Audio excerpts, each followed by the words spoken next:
Man, the button, it never comes on in the same place. All right, good morning, everybody, and welcome to the February 27th BOCC meeting. Would you all please rise for the Pledge of Allegiance?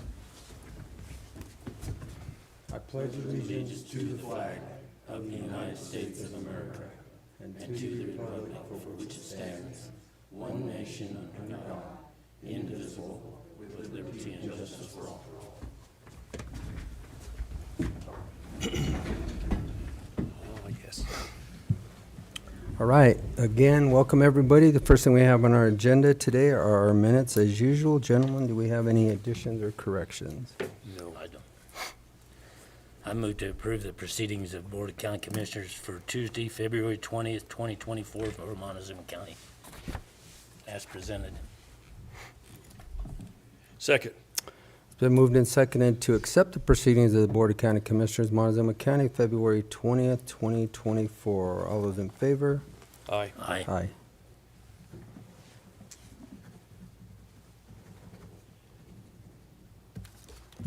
All right, planning. Looks like we have our participant here with us.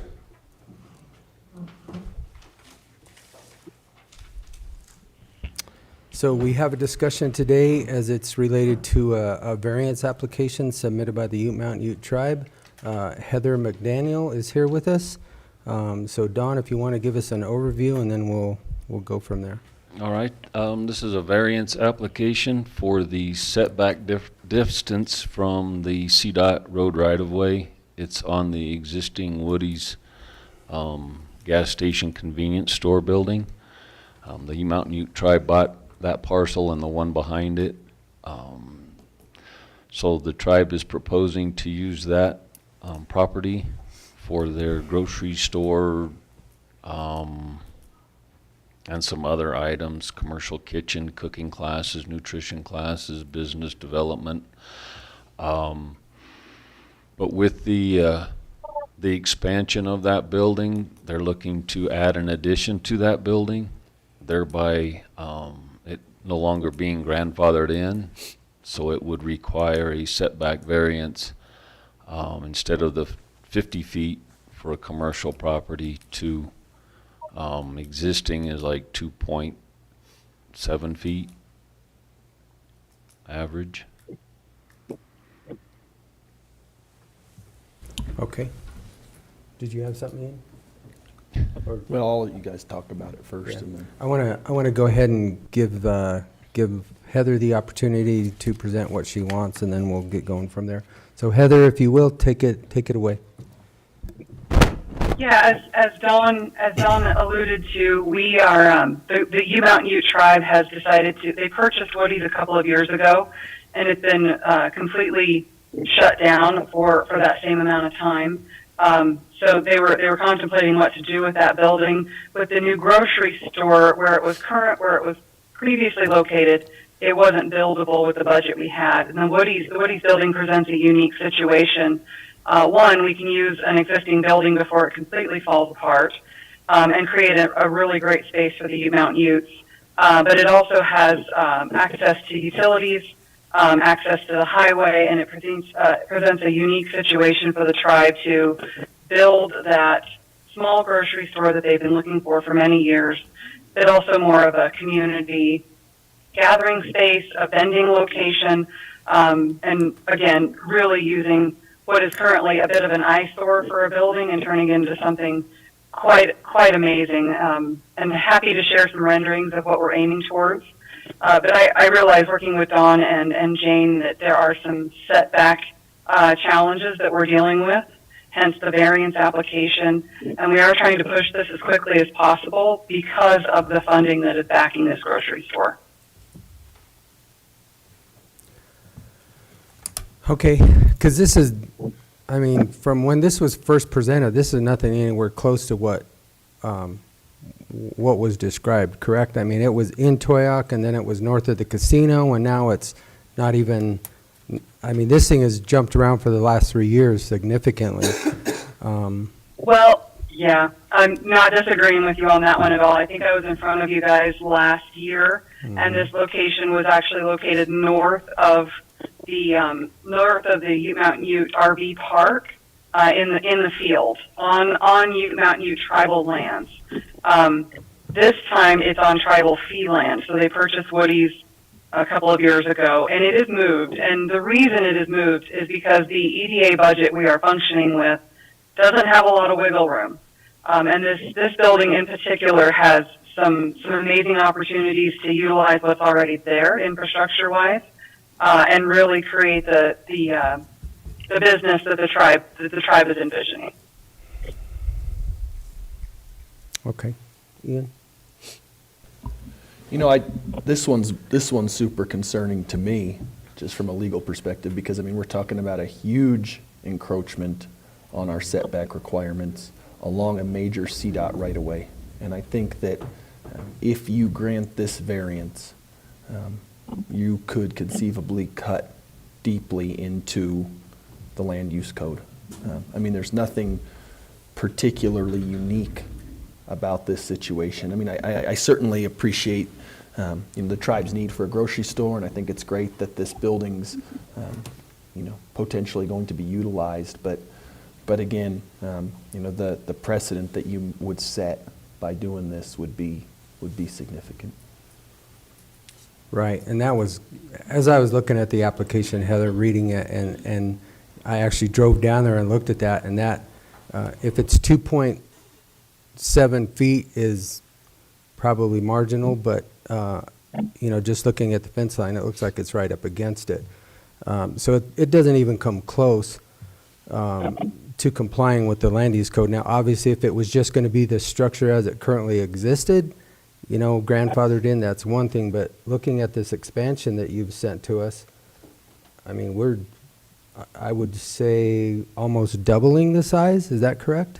Or at least doubling it? No, it's not doubling it. It's about 1,200 square feet addition for almost 1,900 square feet of existing building. It's getting close to double. Yeah. But you were talking to an engineer, so let's talk technicals. Okay, we'll talk technical. We'll say it's 2/3 of the size of what exists, which if you go to the code, then it has to be compliant with the land use code. And that's just my vision or my view of it, looking through the lens of the land use code. To do this expansion the way you're proposing it on this plat that you've sent us, there's a good picture right there. I mean, it is right on the line of power, water. I would struggle giving you a variance for the capacity of what's on this plat, and I'll leave it at that. Gerald, you have anything?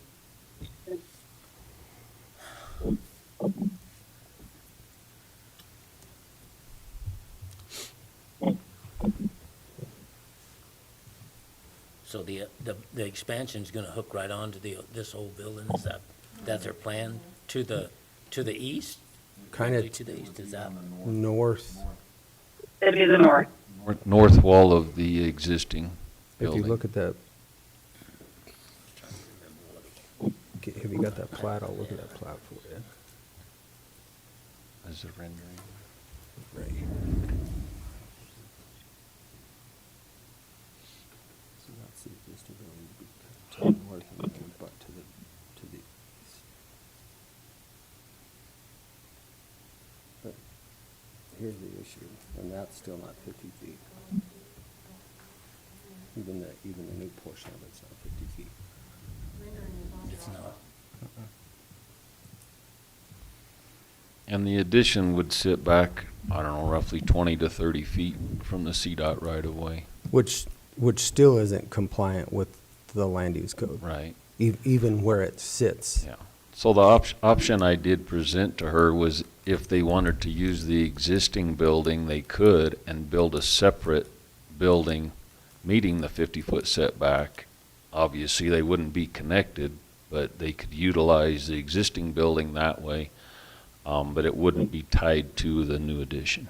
Correct. And then the new addition, if they chose to go that, would have to meet the setbacks. Correct. Because this building itself is grandfathered in. Correct. Okay. Commissioner? I really have to agree with Ian. I mean, if we grant this variance, we do a pretty good damage to our land use code. So I don't see a way to do this.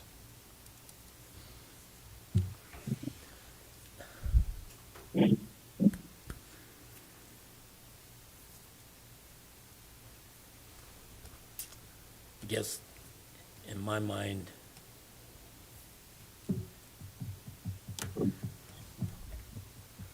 I agree. I mean, I don't, that being that close to that highway, any expansion of this highway and any, or anything else that happens in the future is gonna be a problem as far as any construction work on that highway, as close as they are to it.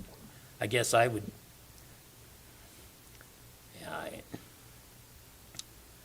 I guess I could understand if you wanted to use that building and create a new building that meets the setbacks beside it, that's fine. And they Right. could use this building until they get that going.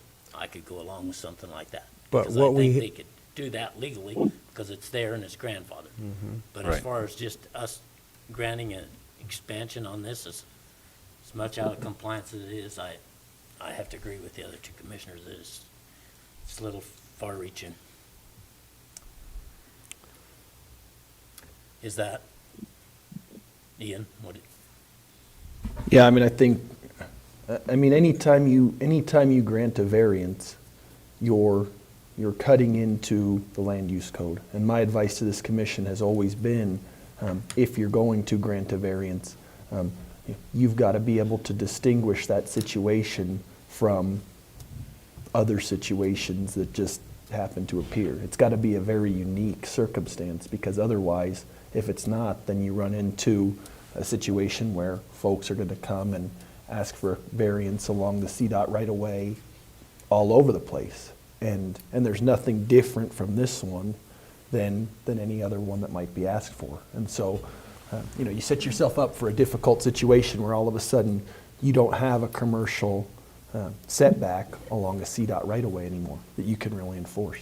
well, I agree. I think that's the worst problem to me, is the fact that any expansion of this highway in the future and stuff's gonna be right into their building. And we're just setting it up to either force the highway to go the opposite onto the opposite side, all the new construction, take it away from this side, which I don't think that's a good plan for us to do at all. And They're all, setting them up for failure to build a new building hooked onto this one that's that close Yeah. to it. And there are all kinds of reasons for that 50-foot commercial setback. I mean, safety reasons and all sorts of reasons. Well, I think another thing to look at too, if you look at the expansion of that passing lane that was just put in there a couple of years ago, if that comes down that right of way, I mean, it's immediately in the way. And yeah, like I said, I really would struggle with this variance. I appreciate what they're trying to do. I understand what they're trying to do, but I just don't see a way around granting this variance for me, so. Yeah, Commissioners? I would really like to see a development like this down there, but this close to the highway, I can't go there. I would move that we deny the variance application submitted by the Ute Mountain Ute Tribe agent Heather McDaniel with Horrocks Engineering on property located at 158 Highway 16491. second. It's been moved and seconded to deny the variance application submitted by the Ute Mountain Ute Tribe agent Heather McDaniel with Horrocks Engineering on property located at 158 Highway 16491. Is there any further discussion? All those in favor? Aye. Aye. Okay, Heather. Then, do we need to even deal with number 2, Don, as a boundary line adjustment, or?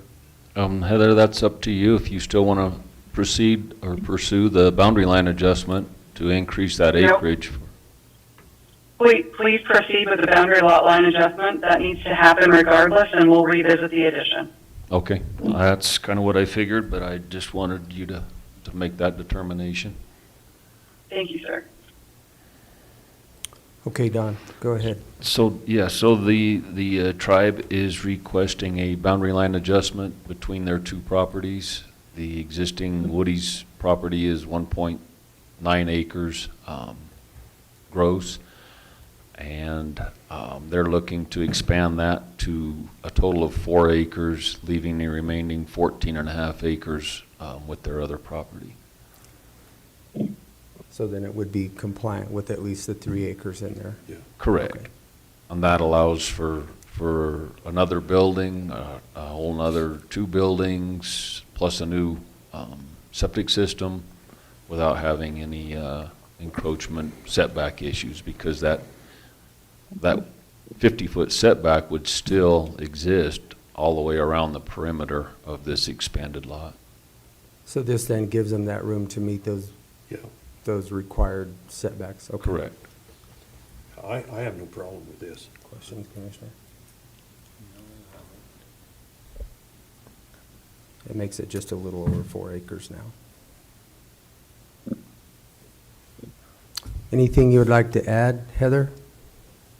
No, not at all. All I right. appreciate your consideration. I think, But this gives them plenty of room there, Don, to do what they're Yeah. planning. Yeah, it'll give them plenty of room and still keep most of it out of that drainage draw in the back. Mhm. Do you have anything? no, I mean, obviously, this boundary line adjustment in no way affects the line. situation we discussed earlier, and I think it's important just to note that just because this commission's approving the boundary line adjustment, it does not mean that there's any sort of implicit approval of the setback violation.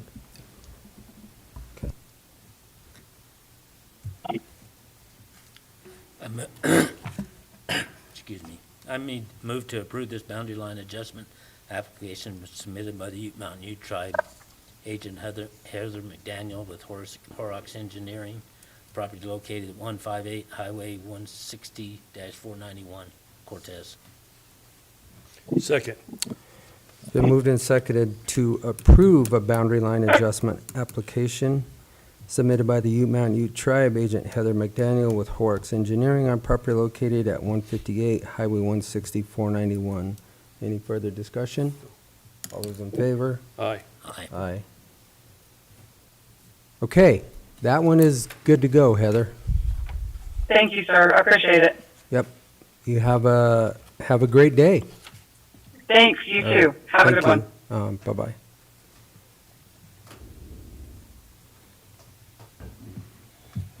Then our next 2 items are signing the Mylars for the 2 exemption amendments that we had in the last couple of weeks, along with the amendment exemption documents for Double J and for the Gaddis estate.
Maybe that'll make us go back The buildings that they had originally proposed were way better than what they're proposing now.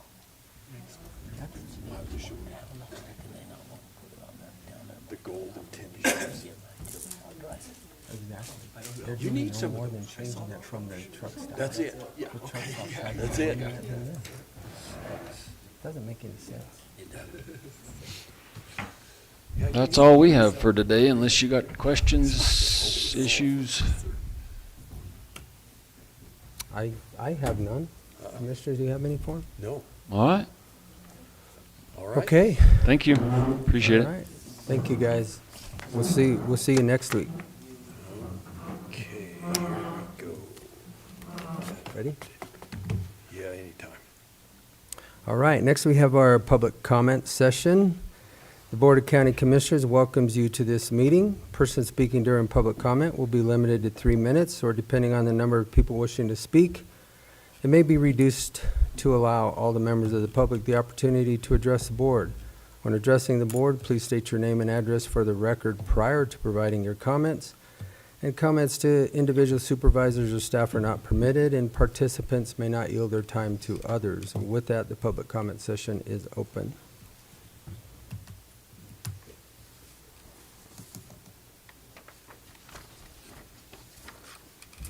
Good morning, Commissioners. David Robeson, 15329 County Road 31, Mancos, Colorado. I'm the Precinct 12 co-chair for the Montezuma County Republican Party. Since last we spoke, I was contacted by the county commissioner, and we have brought a resolution to the issue of my wife's ballot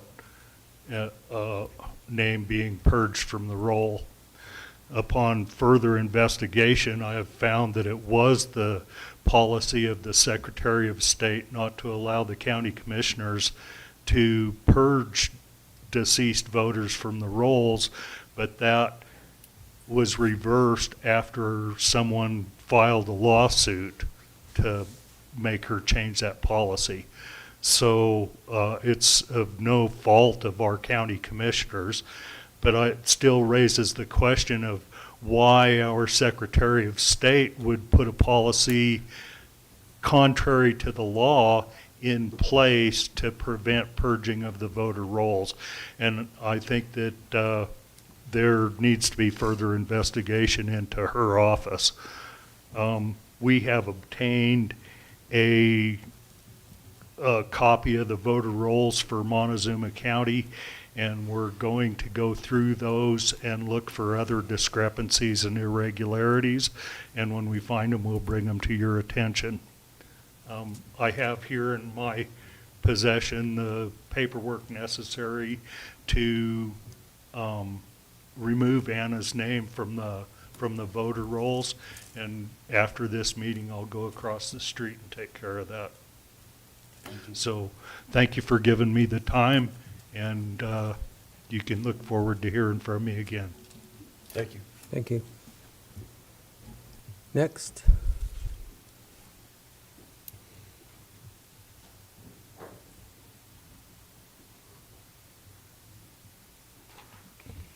Good morning. My name's Laura York. I live at 28770 Road L8 in Cortez. and I'm here to talk about my favorite subject, what happens to be election integrity. There is a group of Montezuma County citizens that have formed a committee called the Gideon Project. This name comes from the Freedom Night event in October, where the speakers Joe Altman and David Clements demonstrated to the attendees how to approach our commissioners on the subject of eliminating the machines used in our elections. This Gideon Project Committee's primary goals are to go to voting in person with an ID, no mail-in ballots, hand counting our votes, and to totally eliminate the election machines. But our immediate goal is to at least hand count the votes alongside the use of the machines in the November 2024 election. We do plan on presenting a detailed report on the hand counting procedure and the cost of that in the future. Why do we want to hand count the votes? Because the machines are fraudulent. They can be easily hacked with a cell phone. They have been connected to the internet, which is illegal. They contain programs that can easily flip votes. Please watch the 6 p.m. February 16 Conservative Daily podcast to see that all of this is possible. I will start with mentioning just one of the problems with the machines in Colorado. A trusted build was done in 2021 on all the Dominion machines in our state, including our county, and this trusted build erased the voting records for the 2020 election, which was against federal law. This was shown to be true because Tina Peters, former clerk of Mesa County, made a backup copy of her county's data before the trusted build was done. In a statement to the Colorado GOP, John Case, a lawyer for Tina Peters, mentioned a statement made by the Deputy Secretary of State, Christopher Beal, who admitted under oath that it was legal for a county clerk to make a backup copy of the computer hard drive. And he also stated that the copy of the Mesa County hard drive shows that the vote tabulation system is not secure, it is not transparent, and it does not comply with federal and state laws. Federal law requires computer tabulation of votes to be auditable. Cyber experts that examined this backup copy reached several conclusions, one of which was that the installation of new software erased all election data and software on the hard drive of the Mesa County election computer, which violated 52 U.S. Code 20701. So all the counties in Colorado that use Dominion, including our own, violated federal law. We do not need these machines.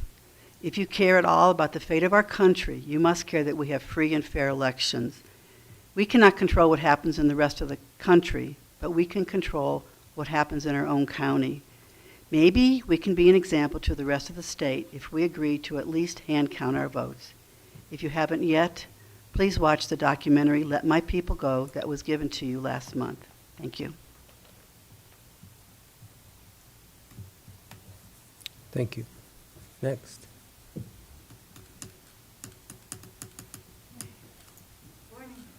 Morning. Good morning. I'm Carolyn Lucas. I'm 34097 County Road M. I'm just here to support my colleagues here. We're working on the Gideon Project on election integrity, and I just want to state again, it doesn't look like many are here, but I know that there are many, many, many people in this county. John Carstensen gave you a survey a couple of weeks ago. 87% of those surveyed said that they were very concerned about the election and election integrity. They are very concerned about using the Dominion voting machines, and we want to see a hand count done. And we're going to be here. We're going to keep coming, okay? We're not going to go away, and there are going to be more of us because we, as the people of Montezuma County, we as the people of America are concerned about our country and our nation. And we know that we cannot change things in our nation until we have a fair and free election. And we know that our votes will count. So thank you. Thank you. All right, next.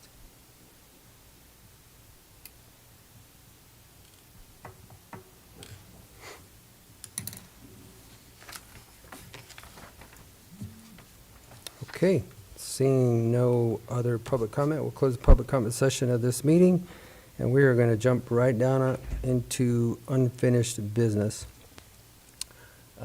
Yesterday we had a presentation in our workshop as it related to the GOCO Mesa School project. This project has been completed. It was part of a project that we had approved back in 2020. And obviously due to COVID, it took 2 years of basically a standstill, and it is in play. I don't know, Travis, if you have any of the pictures, but basically, this is just the cleanup with the grant and the signatures saying that it's completed, done, and in place. But it did start for Manah School, RE1, shut down Manah School. It was then repositioned and it went to Mesa School, and this is where the project was completed in Mesa School. So there you have it, along with another project that they had completed, not part of this grant, but out at Louis Areola School for their playground also. So a good positive thing for the kids in this community, and this is part of it. And with that, Commissioners, do you have anything else? No. Go ahead, Gerald. I move to sign this grant agreement number 2456 for Montezuma County is for the GrowCo grant for Mesa School, and the grantee is in compliance with the terms and conditions of this GrowCo grant agreement. Second. It's been moved and seconded to sign the GoCo grant final report form for the completion of the grant number 20456. All those in favor? Aye. Aye. Aye.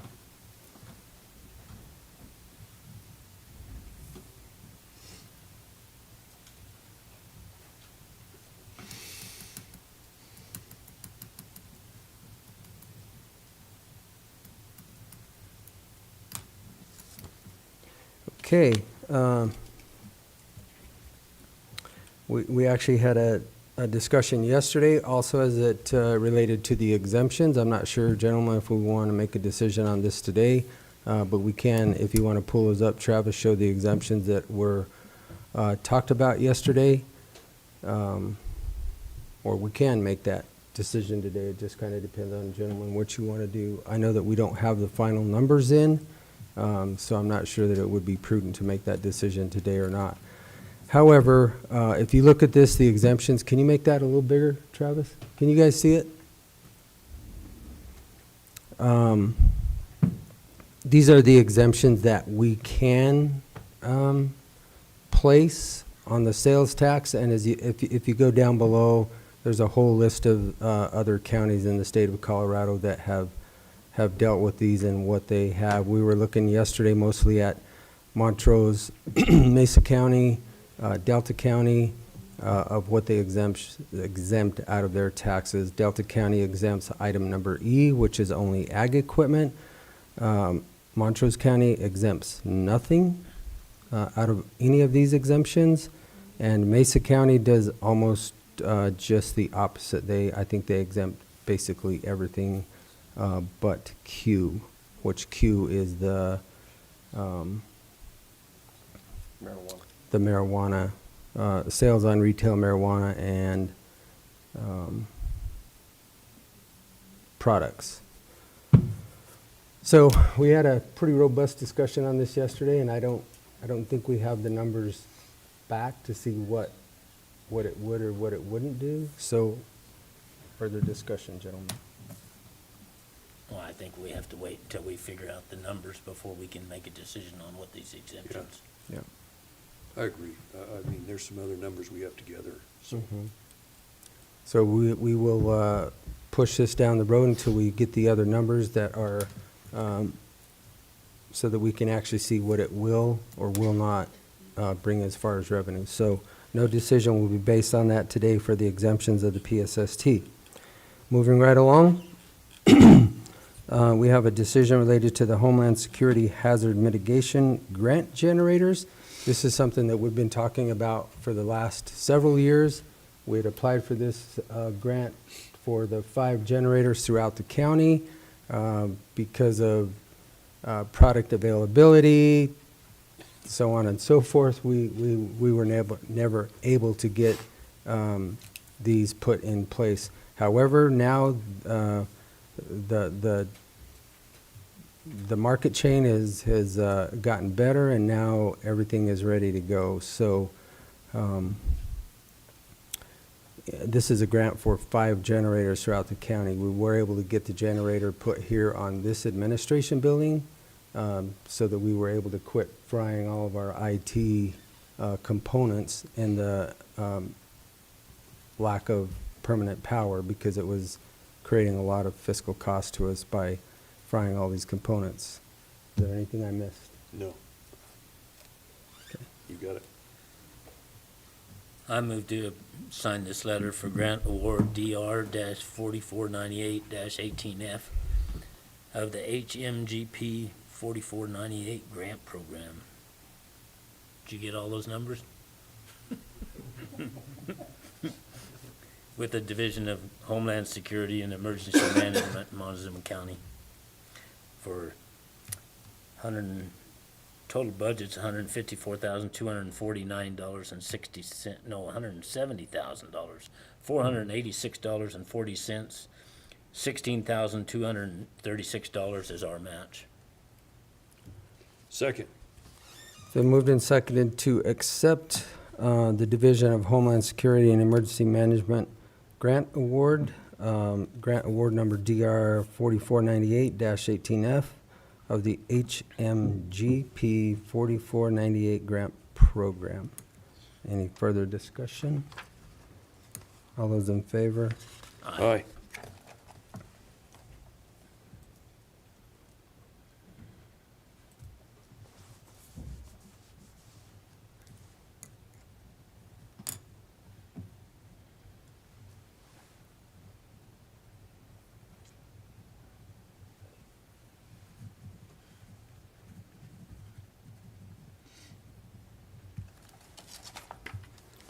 All right.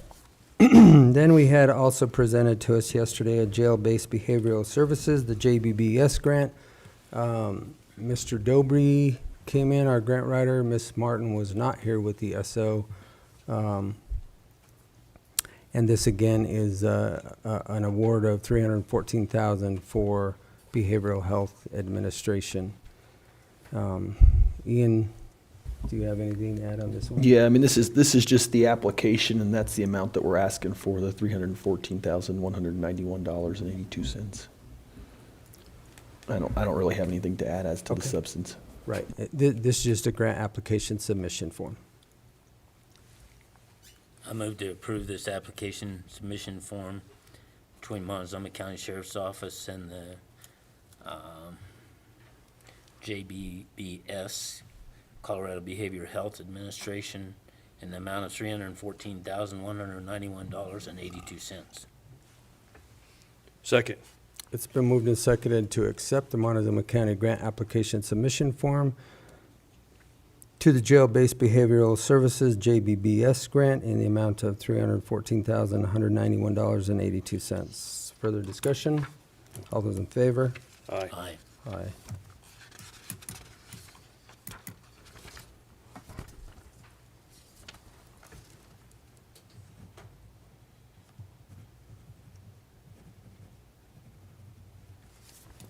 Okay. There was, for a decision yesterday, this was pulled off. We're waiting on another cost, apparently, for the decision as it's related to the purchase of a road and bridge pothole truck, kind of a special one-ton vehicle that has a dump bed on it that they use for patching and repairing potholes throughout the county. So that, no decision will be discussed on that today. We did have a presentation. Come on down, ladies. Give you a second.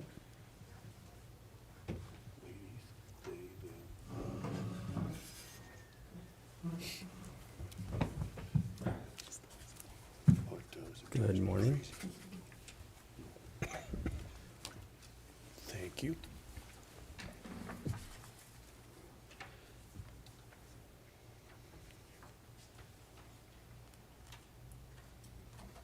All right. I'll basically take 2 seconds, and then I'll give it back to you, Kelly. The discussion as it related yesterday to the CASEL for social services. Social services now does not use CASEL. They use something different. We in the county all use CASEL along with ClearGov, sorry. Which then this would bring them back in line to what we use here at the county. And with that, I'll turn it over to you, Kelly, to talk about the web and or the servers here. So, Yeah, so there's a web-based proposal, which means Cassell's holding all of those licenses, and it's about $29,000. This is the department's preference, just based on conversations with other users that are using Cassell web version. And I was thinking last night, actually, Jim, in essence, said, I will support whichever way you want to go, the last time we spoke about it. And then there is a server-based, which is $47,000 higher, and that's because we would be purchasing licenses outright and would require IT to build a server so that they could hold Cassell. But this will reduce the number of systems that our department's using to manage all of our HR things as well as all of our finances down to one. So it's preferable and would really streamline the work that we do and save time and energy for staff. Okay, questions, commissioners? No. You know, I actually did, after our conversation yesterday, you know, kind of talked to finance here, you know, about how many times Cassell really does go down, and it's actually pretty good. And for $50,000 difference in cost, I mean, I get the whole thing of wanting to have our own servers here, but also $50,000 is a huge amount of money just to have a server to host Cassell here for you all. And I'm going to leave it at that. That's all I have to say after my research yesterday. Yeah, I mean, it's a pretty easy decision based on numbers. And given that you guys prefer to go with the web-based, I have no problems with that. Unless it becomes like trials. Yeah. And if it becomes like trials, then we'll have another conversation. There's no worse systems than state systems, so I feel like we're safe with Cassell. Okay. Knock on wood. Questions? No, I don't. Do you have that, Gerald? Okay. Do you have that? Just use the screen. Okay. I would so move that we accept a proposal from Social Services for the Cassell hosted software and services in the amount of right at $28,815.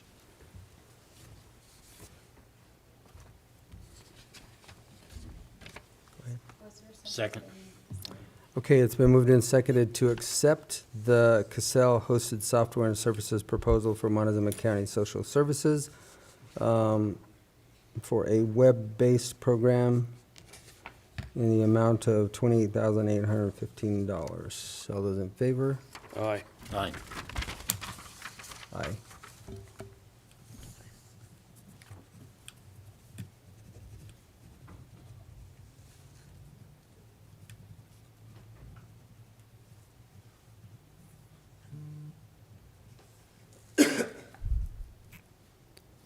All right.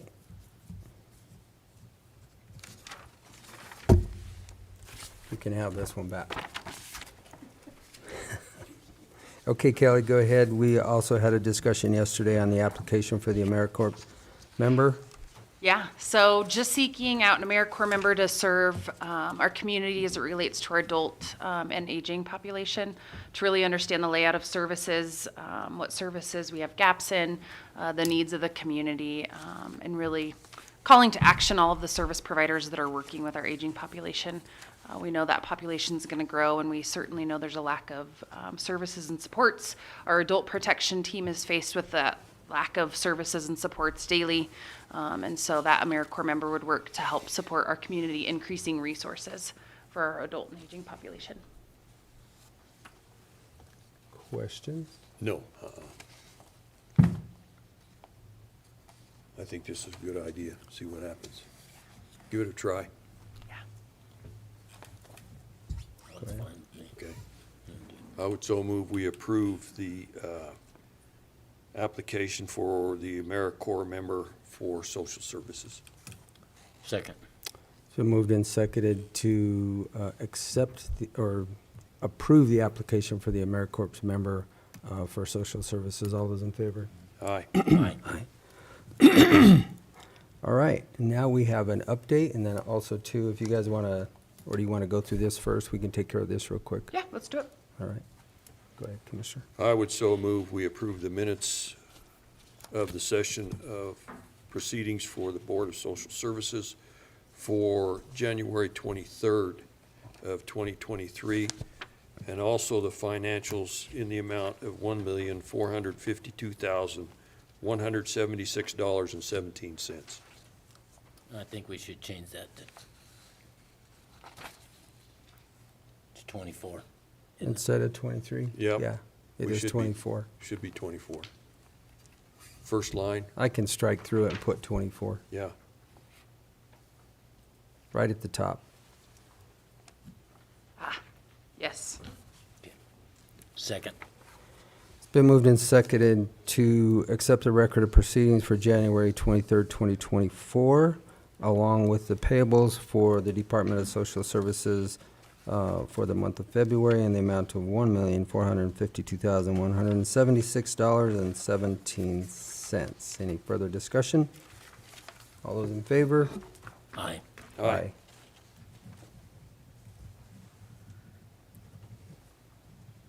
Okay, Ms. Hargrave, go ahead with your update. Not too much crazy happenings within the department, business as usual. Our economic security continues to struggle, so that's all of our eligibility technicians with CBMS. That's the system that they use and all of the upgrades and updates.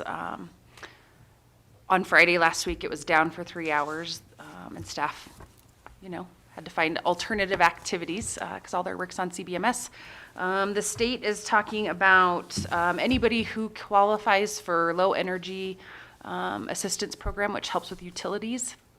In the winter months, anybody who qualifies for LEAP would qualify for the maximum utility allotment for their SNAP applications. So they're planning to start this in October of this year. So the intention is to be able to increase SNAP benefits for recipients.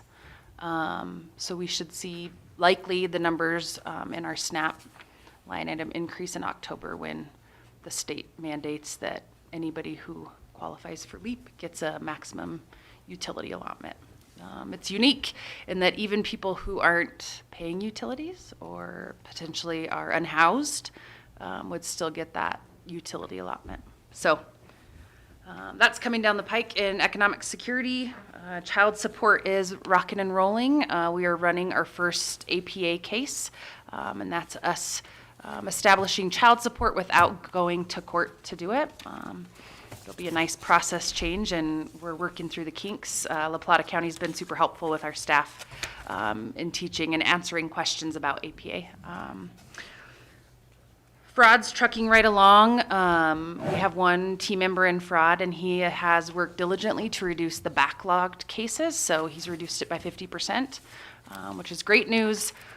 He's really working hard to weed out poor referrals from good referrals, and continues to truck along. I think all of you know, but we can't do any Medicaid fraud activities anymore. So anytime that happens, it just is what it is. Who does, is anybody doing it?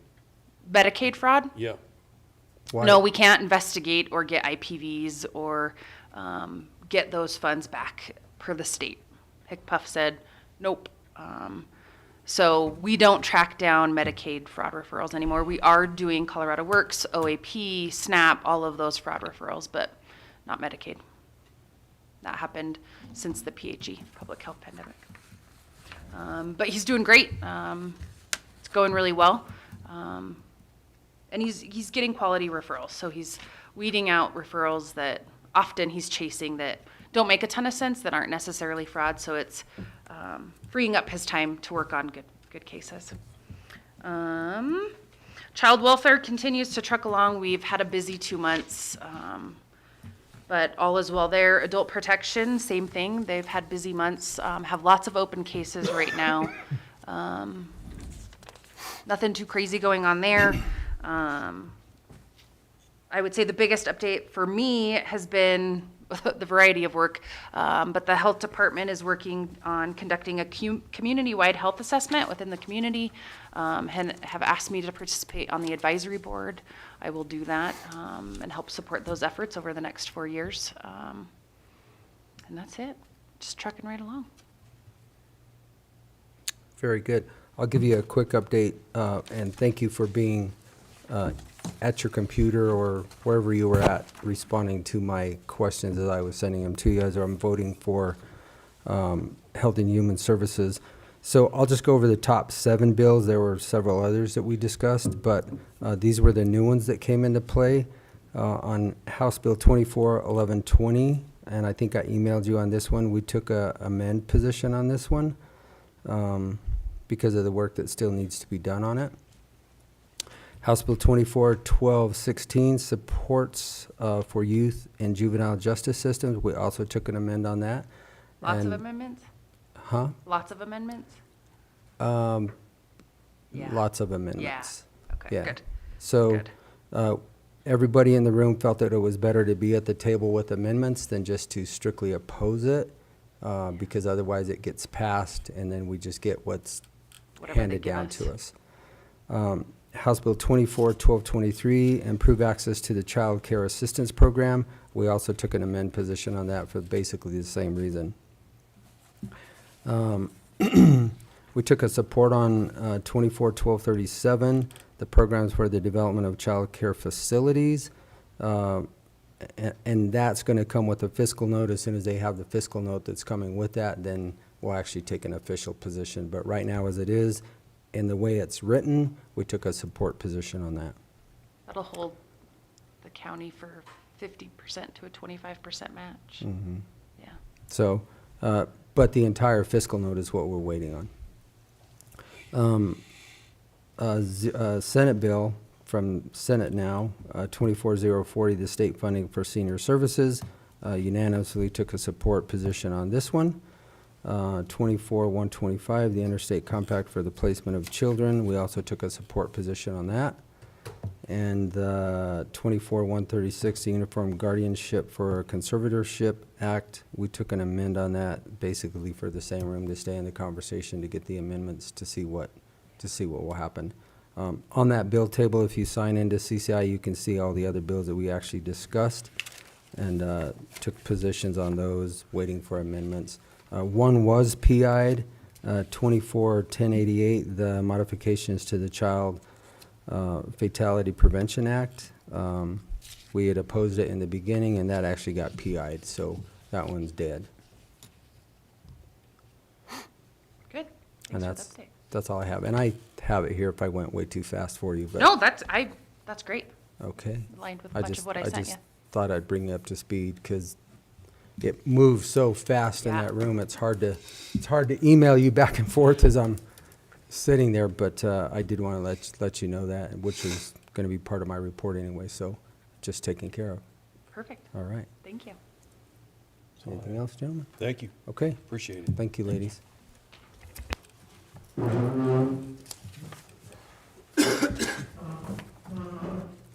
Okay, with that, we'll go to our county attorney's report. Mr. McLaren.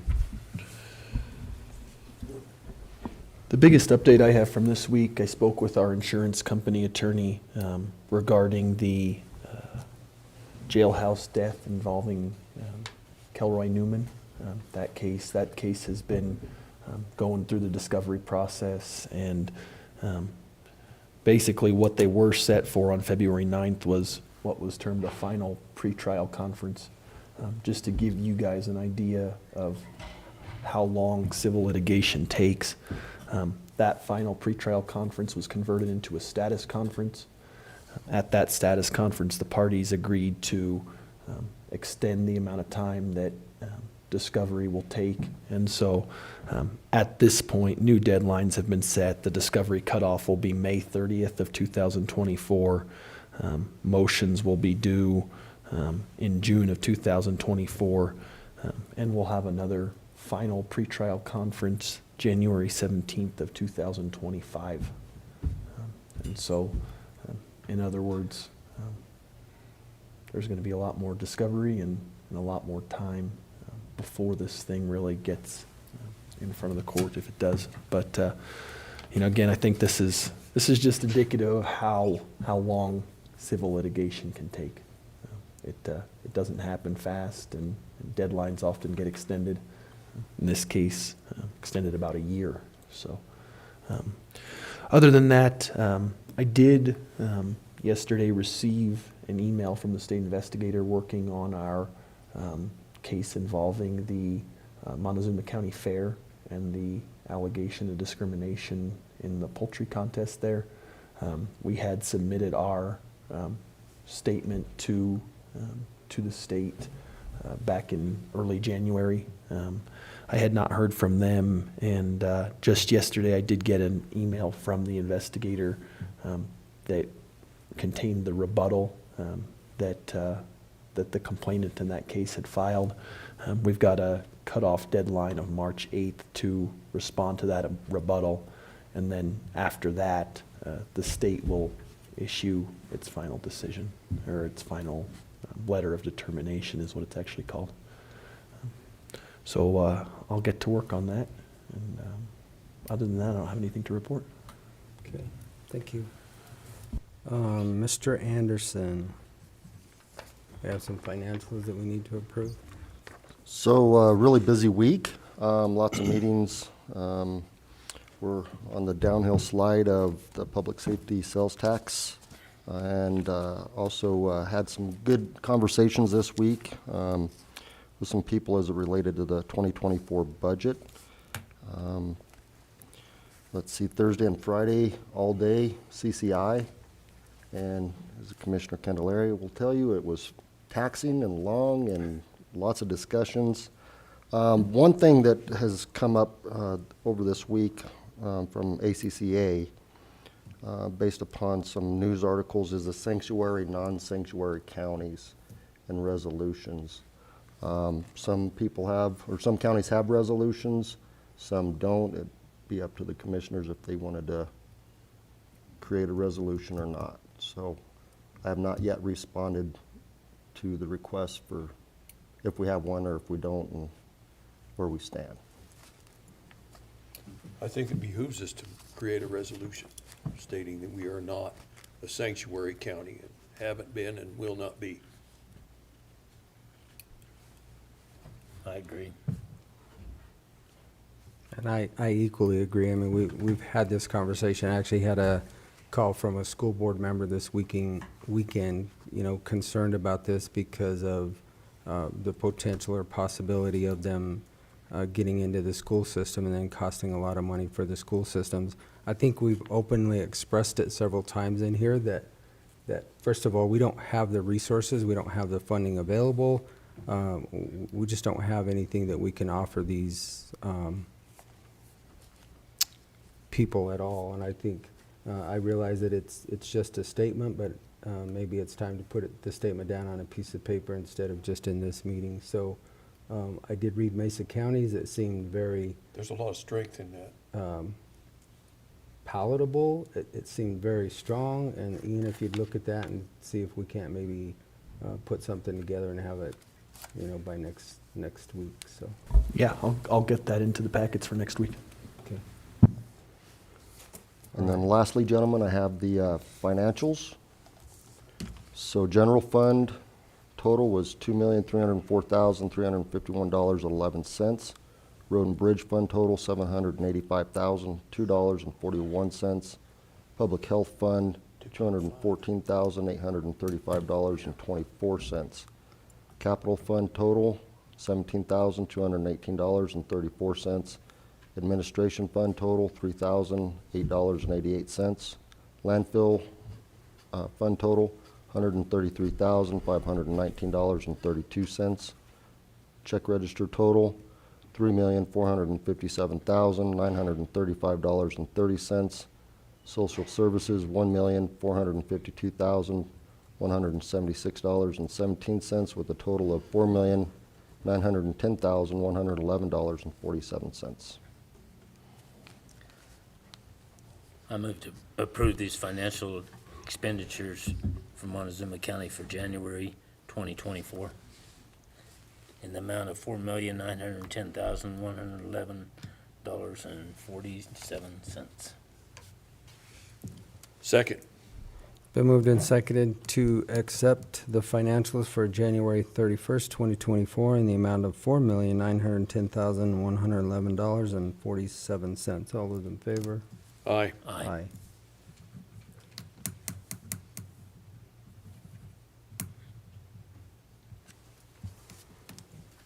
Okay. Is that it, Travis? Yes, sir. All right. Kim, I'm going to let you kind of give a report here before we go. So I just wanted to kind of give you guys an update on the current election that we have. We've currently received about 3,700 ballots that have been accepted. The VSPC opened yesterday. It's at the county annex, and it's open from 8 to 5, Monday through Friday.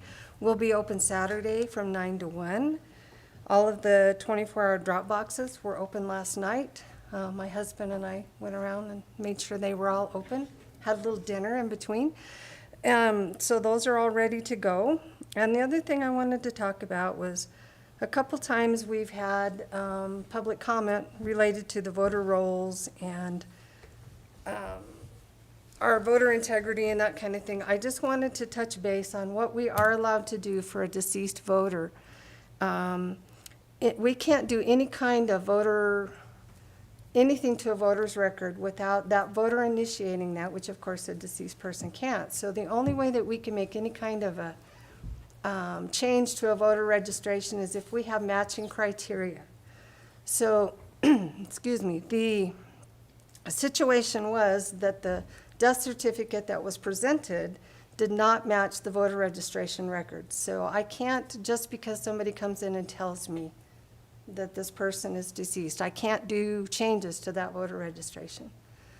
Even if somebody comes in and tells me that this person no longer lives in this county, I can't, just because of their word, change their voter registration. We do have to have matching criteria. I'm going over my notes, I apologize. So I just wanted to mention that if you know somebody that no longer lives in Montezuma County or something, there is a way that you can withdraw voter registration on the state website. Or you can bring us the matching criteria documents that show that person. But some of the things that we've been discussed, or questions that we've received here lately, have to do with non-citizen voters as well. I just want the public to know that when a non-citizen gets his driver's license, it clearly says on the driver's license that it's not for voting. And when they sign a voter registration, they are swearing by penalty of perjury that all the information on that voter registration is true and correct. Let's see, what else did I want to talk to you guys about? Some other questions that we've had for this election is on our ballots, on the some of the affiliated and the non-affiliated ballots. Some of them got the date printed on them, some of them did not. And so there's been a question whether that date makes any difference. It does not. If you choose to vote and you choose to date your ballot, that's great. You can put it anywhere on that ballot. It doesn't make any difference. If it's not there, it will still count. Let's see. What else did I have? I wanted to mention that when we do get, for death certificates, we get those notifications from the Public Health Department. And so that's one of the ways that we get it. So if anybody passes away in the state of Colorado, we get a database that tells us that that person is deceased. So I am available at any time to answer any questions on voter registration, on any of these things that have been brought up. And you're welcome to come into the office and see me, or you're welcome to call me, and I'll be happy to discuss them. Just wanted to mention that stuff. All right, thank you, Kim. And appreciate everything that you're doing. Okay, with that, Commissioner's report. Yes, some emails concerning some voting stuff, and I'll answer those when we get all the numbers together. Also, I have Housing Solutions meeting tomorrow and City Council tonight. And Jim's going to highlight some of the bills and stuff up there, but there is now some bills before the state legislature that I received notification of today, which are kind of concerning, I guess, for lack of better terms. And those are House Bill 1338 and House Bill 1339, which concerns the cumulative impact and environmental justice and the disproportionately impacted community air pollution quality standards. So it might behoove us to watch those bills to see how it's going to affect us down here. And other than that, I don't have anything else. All right, Commissioner Copenhaver. Last week, we had a program out at the Louis Ariola Community Center for basically for the parturition process for the different animal groups. We actually had a pretty good turnout, probably 40 people or better was at that meeting. They're having several others. Any of that stuff that you guys are interested in, if you get a hold of us, we can put some other stuff on as far as helping out with different processes, whether it's in your farming operation or whatever. I think it's a good program, and we can make some different things happen as far as whether it's this master irrigation class or whatever. They've had some really good turnouts in our different programs over there. So most of that's all through the CSU Extension Service, and so any of that stuff that people are interested in having put on by the extension, they can do those programs and get some different opinions and different knowledge out there to different people, and it helps, I think. So other than that, I just had mostly had a few phone calls and not much else going on this week. You want to talk about the NCA letter? We're also going to sign a letter of endorsement, trying to send it back to the Congress to move the NCA forward, hopefully, to give our support to it and try to get that thing moving. Otherwise, we're going to end up with a monument just like what's happening in the lower Dolores in Mesa and County and over there in San Miguel, or not San Miguel, but from Montrose down. It's going to end up being a monument. They're pushing that really hard now. And if we don't do something with this over here, we'll end up with the same way. We'll have a monument on top of Wild and Scenic River designation, and I don't think we need all that. I think we'd be better off if we take care of it ourselves through an NCA and have some say about it, because if it's a monument, we won't have anything to say about it. And remember, that can happen right now with the stroke of a pen in Congress, which is what we've been fighting, basically, I think, for the last 15 years, Commissioner, if I have that right. This letter basically just addresses, the only thing that's a hang-up now is the mining, basically the uranium mining, I lost the term, but their rights of the uranium. So very well put together letter for your group that you're working with. Thank you, I appreciate that. And hopefully we can get it passed through this Congress, but they have to call for the hearing. Otherwise, it will probably die. And as Commissioner Copenhaver said, it will probably then get turned into a monument, because the upper Dolores in Mesa County, as stated, in Montrose County, they're pushing that very hard. And if they can get that, they're going to reach through and grab everything else on the Dolores River. So somewhat of a concern there, but hopefully we can get it. It has passed through the Senate. It's just in the House now. Travis and I were able to meet with Jeff Small. I think I reported that last week while we were out there in D.C. The Congresswoman wasn't there, unfortunately, but we did have some conversations, hopefully to see if we can get that moving forward. Is that it? Okay. Mine might be a little bit lengthy, but I'll go through these real quick. Obviously, I was gone, took off Wednesday, got to Denver. As Travis said, we had 2 long days at CCI, Thursday and Friday, going over all of these bills. I'm going to just give you a couple of the highlights on some of these. And these are mostly in opposition to House Bill 24-1300 for home sales of wildfire mitigation requirements. We oppose that. Basically, what this bill does is that if you have a home that's for sale and it has to be mitigated, that has to be done and paid for prior to the home being able to be sold. It really only affects 12 counties right now. One of those counties is very close to us, Archuleta County, but it is also permissive to the other counties. So that's a little bit, it doesn't seem as bad, but, even though it's permissive now, it could be not permissive next year. We also opposed, and this was in Justice and Public Safety, what I'm going over right now, prohibiting carrying firearms in sensitive spaces, Senate Bill 24-131. The conversation didn't even have to take place. A vote was just taken, and this was over within about 2 minutes. And that was all of the counties that were in the room. So it was pretty much opposition unanimously in the room. We got through that one pretty quickly, believe it or not. Jumped back into general government. Equal access to public meetings. This bill has been pulled, but may be back. This basically is another access.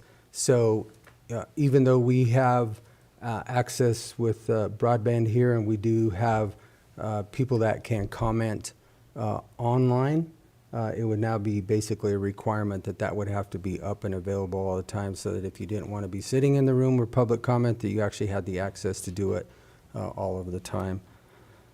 So again, that was pulled. We actually opposed it, but it was pulled because there are a lot of rural counties in America right now in the state that don't have access to it, to broadband, and there's no way that they could actually make it even happen.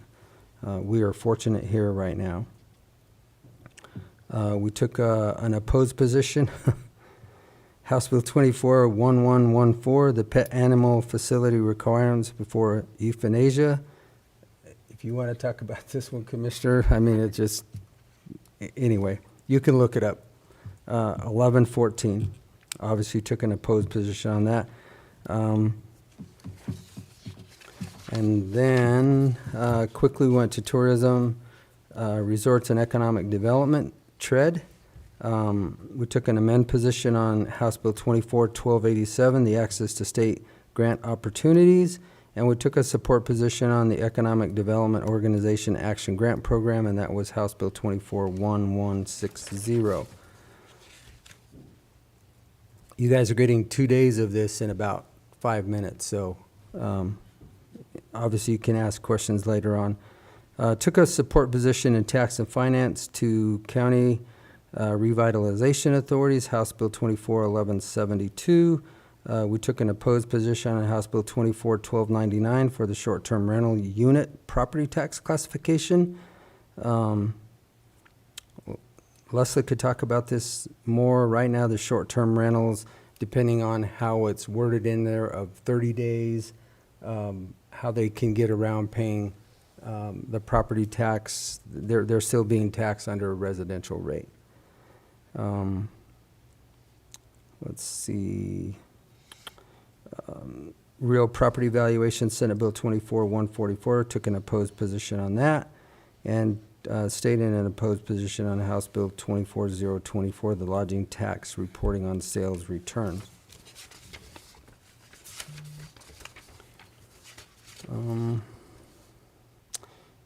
Taxation and telecommunication, we have 3 CCI priority bills, which obviously we supported all of those. House Bill 1266, local government utility relocation in the right-of-way. House or Senate Bill 24-091, right-of-way permits for broadband deployment, and Senate Bill 24-147, streamlining the updating and telecom communication. A lot of this is what we're doing is we're trying to, a statement was made up there that rural Colorado wants to have everything for free, and I I kind of took offense to that because that's really not the fact. We don't want it for free. We just don't have the dollars that the larger counties, the big 5 counties in the Front Range have to be able to use and to pay for these fees in perpetuity for users' fee and CDOT's right-of-way when the right-of-way is already there. So there will be a lot more to come on that. I already went over Health and Human Services, and then that was pretty much the bigger highlights of everything that we had up there. Thursday, Friday, there wasn't really anything in agriculture, wildlife, and rural affairs. So that went through pretty quickly. And in public lands, we still all, which it doesn't affect us here in the state because that's not something that we can do, but Congress still PILT, financing of PILT and SRS, which there again, all up in the air, whether it will or whether it will not be done, remains to be seen. Did go to the Dolores meeting last night. They did sign a resolution appointing Lee Reeves as their interim city manager. She started last week for a couple days, and she will go until after the new board is seated on April 2nd. At that point in time, she can be reappointed as interim, or they can start a search and put somebody else into that position. Their attorney did give a report on the agreement for the purchase or re-signing of the community center. Apparently, it's been a long process because apparently the way that was written, if something happened to that community center, that it would revert back to the American Legion number 69, which no longer exists.